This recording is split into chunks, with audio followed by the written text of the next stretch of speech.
socks out in the world. Wind noise, wind socks are a thing, so it doesn't whip into the microphone. But we'll talk about that. This is a production thing. But we just used voice notes. Okay. Yes, I hadn't really thought about the wind or the trees making a noise. That's a I've had plenty of not so happy feedback on old videos, so I got you. Yeah, I think I kind of thought about it, like, because Anna was talking about Soundwalk, and I was like, oh, that's great. And I thought, whenever I've listened to something I've casually recorded, you go, well, that's nice. But then here, it's like, I can't hear a word, but grand. So, okay. One of the things that can happen when you're relying on a recording is that in the back of your mind, you don't work at remembering. You allow things to just slide past you. Only in a conversation and knowing that it's not being recorded, you work harder at remembering. And then when you have that hour afterwards to sit and write notes, you can probably fly through that really fast. But it does take energy. You have to make sure you have a good energy for this. Yeah. Yes. I've noticed that, like, you have a really good conversation, but quite a full-on one. You have to take a break. Yeah. Oh, it's an art form for sure. So that's helpful. Lots of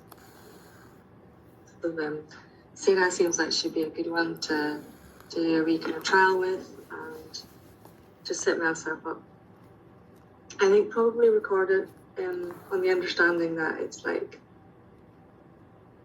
if you're not comfortable, that's fine, or you can listen to the whole thing. It's really not a case of I'm out to get you and record every word you say. It's really not that. So, but does the recording change the conversation? Those of you who are in the room, tell me.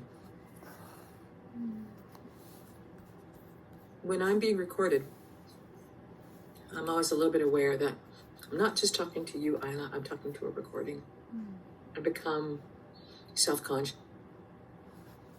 Maybe I'm older generation, and that's part of that. Yeah, I don't know. What do you guys think?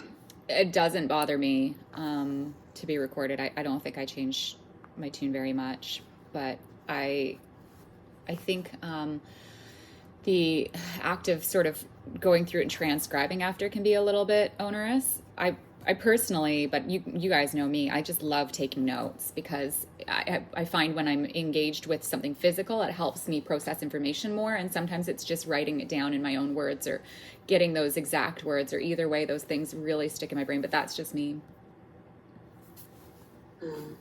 Yeah, I mean, I think I'm a bad example.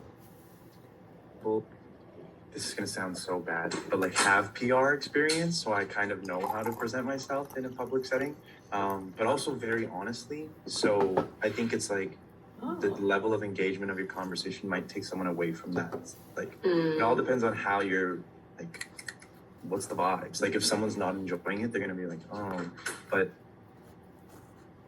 I speak from a very biased perspective because I know your project, and also I know I've kind of shaped that, and I think my interview will be very different than everyone else you're going to interview. Yes. But yeah, I think it's going to be a case-by-case scenario. I personally don't mind. I'm also used to it, so it's not the end of the world for me. But yeah, Sahil, it's wonderful to know you have this experience. So you don't mind somebody recording you, but what's your opinion on how other people respond sometimes to being recorded? I think it'll be challenging. I think it depends. It ultimately comes down to, this is this is the way I would kind of categorize it. I have industry friends who are comfortable with media and content